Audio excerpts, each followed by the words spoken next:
നമ്മളിപ്പോൾ എടുക്കുന്നത് theory of structures TS എന്നുള്ള സബ്ജക്റ്റാണ്. ഇതിൽ നിങ്ങൾക്ക് റിയാക്ഷൻസ് എങ്ങനെ കണ്ടുപിടിക്കുക എന്നാണ് പറയാൻ പോകുന്നത്. സോ നമുക്ക് മൊമെൻ്റ് എന്താണെന്നുള്ളത് ആദ്യം അറിയണം. ദെൻ മൊമെൻ്റ് എടുക്കാൻ വേണ്ടിയിട്ട് നമുക്കറിയാം, ഒരു പോയിൻ്റ് കൺസിഡർ ചെയ്യുന്ന സമയത്ത് ആ പോയിന്റിൽ നിന്നും എത്ര ഡിസ്റ്റൻസ് മാറിയിട്ടാണോ ഒരു പോയിൻ്റ് മീൻസ് ലോഡ് ഉള്ളത്, ആ ലോഡിന് നമ്മൾ P എന്ന് കൊടുക്കുകയാണെങ്കിൽ ഈ ലെങ്ത് L ആണെങ്കിൽ മൊമെൻ്റ് എന്ന് പറയുന്നത് P ഇൻറ്റു L എന്ന് വെച്ചാൽ ഫോഴ്സ് ഇൻറ്റു ഡിസ്റ്റൻസ്. സോ നമുക്ക് ഈ മൊമെൻറ്റിന് രണ്ട് ടൈപ്പ് ഉണ്ടെന്ന് പറഞ്ഞിരുന്നു, ക്ലോക്ക് വൈസ് മൊമെൻറ്റും ആൻറ്റി ക്ലോക്ക് വൈസ് മൊമെൻറ്റും. അപ്പോൾ പോസിറ്റീവ് ആണ് നമ്മൾ ക്ലോക്ക് വൈസ് മൊമെൻറ്റിന് എടുക്കുക. എന്ന് വെച്ചാൽ ഈ പോയിൻ്റ് കൺസിഡർ ചെയ്യുന്ന സമയത്ത് നമുക്കുള്ള ഫോഴ്സ് ഇങ്ങനെ ആകുമ്പം ഇത് റൊട്ടേറ്റ് ചെയ്യാനുള്ളൊരു ചാൻസ് ഉണ്ട്. അതിനാണ് മൊമെൻ്റ് എന്ന് പറയുന്നത്. ടേണിങ് എഫക്റ്റിനെയാണ് മൊമെൻ്റ് എന്ന് പറയുന്നത്. സോ ഈ റൊട്ടേഷന് ചാൻസ് ഉണ്ടാകുമ്പം അത് ഏത് ഡയറക്ഷനിലാണെന്ന് നോക്കും.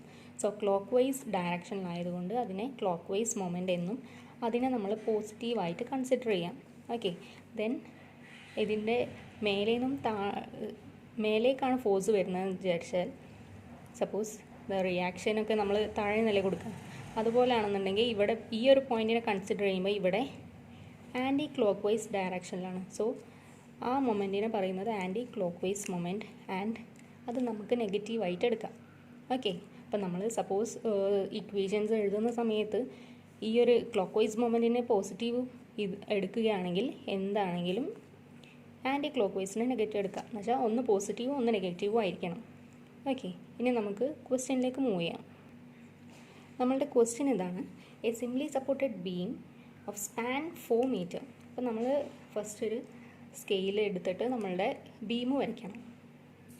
ഓക്കെ, ദെൻ സ്കെയിൽ വെച്ചിട്ട് പ്രപ്പോർഷനേറ്റ് ആയിട്ട് വരയ്ക്കാം. ഞാനിപ്പം 4 മീറ്റർ എന്നുള്ളത് 8 സെൻറ്റിമീറ്റർ എടുത്തിട്ടാണ് വരച്ചത്. ഇപ്പോൾ 8 സെൻറ്റിമീറ്ററുള്ള ഒരു ബീം വരച്ചു. അതിന് 2 സപ്പോർട്ട്, ഇതിനെ സപ്പോർട്ട് റിയാക്ഷൻസ് എന്ന് പറയും. ഓക്കെ, ദെൻ ഇവിടെ ക്വസ്റ്റ്യന് പറഞ്ഞിട്ടുണ്ട് 1 മീറ്റർ മാറിയിട്ടാണ് ഒരു ലോഡുള്ളത് 2 കിലോ ന്യൂട്ടൺ, ആൻഡ് 2 മീറ്റർ മാറിയിട്ട് 4 കിലോ ന്യൂട്ടൺ എന്നുള്ള ലോഡും ലെഫ്റ്റ് ഹാൻഡ് സപ്പോർട്ട് എന്നാണ് ഉള്ളത്. ഓക്കെ, ഞാൻ ക്വസ്റ്റ്യൻ ഒന്നുകൂടെ വായിക്കാം. A simply supported beam of span 4 metre. നമുക്ക് 4 മീറ്ററാണ് ഈ സ്പാൻ എന്ന് പറഞ്ഞാൽ 2 സപ്പോർട്ട് തമ്മിലുള്ള reactions. Okay, then carries point load 2 kilo newton and 4 kilo newton at distances of 1 metre and 2 metre from left hand support. ഇതാണ് നമ്മളുടെ ലെഫ്റ്റ് ഹാൻഡ് സപ്പോർട്ട്. ഞാൻ name ചെയ്യാണ് A ആൻഡ് B. അപ്പോൾ ലെഫ്റ്റ് ഹാൻഡ് സപ്പോർട്ടിൽ നിന്നും നമുക്ക് 1 metre മാറിയിട്ടുള്ള ലോഡാണ് 2 കിലോ ന്യൂട്ടൺ. അപ്പോൾ ഇവിടെയുള്ള പോയിന്റ് ലോഡിനെ 2 കിലോ ന്യൂട്ടൺ എന്ന് മാർക്ക് ചെയ്തു. ദെൻ 2 മീറ്റർ മാറിയിട്ടുള്ള പോയിൻറ്റിനെ ഒരു പോയിന്റിലൂടെ ആക്ട് ചെയ്യുന്നത് 4 കിലോ ന്യൂട്ടൺ. ഓക്കെ, അപ്പോൾ ഞാൻ ഡിസ്റ്റൻസസ് മാർക്ക് ചെയ്യാം. This is 2 metre, 1 metre and 2 metre. Then നമുക്ക് റിയാക്ഷൻസ് കണ്ടുപിടിക്കണം. സോ നമുക്കറിയാം, നമ്മളൊരു സപ്പോർട്ട് 2 സപ്പോർട്ട് ഉണ്ട്. നമുക്ക് ഒരു സപ്പോർട്ടിൽ മൊമെൻ്റ് എടുത്തിട്ടാണ് ഒരു റിയാക്ഷൻ നമ്മൾ കണ്ടുപിടിക്കുക. So let's take the reactions എടുക്കാൻ പോവാണ്. Let RA RB be the reactions at A and B. Then taking moment about A എന്ന് വെച്ചാൽ നമുക്കറിയാം ഈ 2 സപ്പോർട്ടിലുള്ള റിയാക്ഷൻസ് ആണ് RA and RB. Okay, then ഒരു പോയിന്റിൽ നമ്മൾ മൊമെൻ്റ് എടുക്കും. അത് ഈ പോയിന്റിൽ വെച്ചിട്ടാണ് നമ്മൾ മൊമെൻ്റ് എടുക്കുന്നത്. അവിടെ എടുക്കുമ്പം മൊമെൻ്റ് A എന്ന് പറയുന്നത് 0 ആണ് എന്നാണ് നമ്മളുടെ assumption. That is equilibrium equation. Okay, ഈ ഫസ്റ്റ് പോയിന്റ് A എന്ന പോയിന്റിൽ വെച്ച് നമ്മൾ മൊമെൻ്റ് എടുക്കുന്ന സമയത്ത് അവിടെ ഒരു ഫോഴ്സ് ഉണ്ട് RA എന്നുള്ളത്. നമുക്കറിയാം മൊമെൻ്റ് എന്ന് പറഞ്ഞാൽ ഫോഴ്സ് ഇൻറ്റു ഡിസ്റ്റൻസ് ആണ്. So here the distance is 0. So ഞാൻ എഴുതാണ് ഫസ്റ്റ് തന്നെ RA എന്നുള്ള ഫോഴ്സ് ഇൻറ്റു ഡിസ്റ്റൻസ് എന്ന് പറയുന്നത് 0.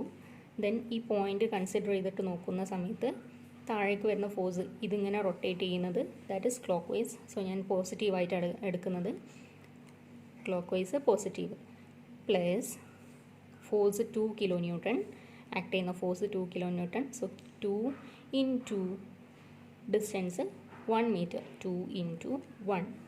Okay, this is first force and the second force 4 kilonewton. അത് ആക്ട് ചെയ്യുന്ന ഡിസ്റ്റൻസ് എന്ന് പറയുന്നത് 2 meter. So the moment is 4 into 2. Okay, then the last force എന്ന് പറയുന്നത് റിയാക്ഷൻ ആണ്. RB എന്നുള്ള റിയാക്ഷൻ, അത് നമുക്ക് അറിയാം ആക്ട് ചെയ്യുന്നത് മേലേക്കാണ്. സോ ഇവിടെ ഒരു ഡയറക്ഷൻ എന്ന് പറയുന്നത് ആൻറ്റി ക്ലോക്ക് വൈസ് ഡയറക്ഷനാണ് അല്ലേ. ഇവിടുന്ന് റൊട്ടേറ്റ് ചെയ്യുന്നത് ഈ ഒരു ഡയറക്ഷനിലാണ്, ആൻറ്റി ക്ലോക്ക് വൈസ് ആണ്. So that is negative. So minus RB into distance 4, that will be equal to 0. From this equation നമുക്ക് കിട്ടും ഈ 2 plus 8 minus 4 RB equal to 0. ഇതിൽ നിന്ന് നമുക്ക് RB is equal to 10/4 എന്ന് കിട്ടും. So by equating this, RB will be 2.5 kilonewton. Okay, ഇത് കിട്ടിക്കഴിഞ്ഞാൽ നിങ്ങൾക്ക് ചെയ്യാവുന്ന അടുത്ത സ്റ്റെപ്പാണ് സിഗ്മ വി ഈക്വൽ ടു 0 എന്നുള്ളത്. എന്ന് വെച്ചാൽ algebraic sum of vertical forces 0 ആണെന്നുള്ളത്. That means total upward force ഏതൊക്കെയാണ്? Total upward force RA and RB. That will be equal to total downward force. That means 2 kilonewton and 4 kilonewton.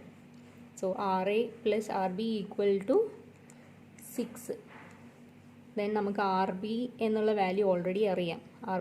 RBക്ക് ആ ഒരു value ഇട്ട് കൊടുക്കുകയാണെങ്കിൽ നമുക്ക് അറിയാത്ത ഒരു വാല്യൂ എന്ന് പറയുന്നത് RA മാത്രമാണ് അല്ലേ. So we can find RA is equal to 6 minus 2.5. Therefore RA is equal to what? 3.5 kilonewton. Okay, ഇങ്ങനെയാണ് റിയാക്ഷൻസ് കാണാം. നമുക്ക് 2 സ്റ്റെപ്പാണുള്ളത്. ഫസ്റ്റ് മൊമെൻ്റ് എടുക്കുക, ദെൻ ടോട്ടൽ ഡൗൺവേർഡ് ഫോഴ്സും അപ്വേർഡ് ഫോഴ്സും ഇക്വേറ്റ് ചെയ്യുക.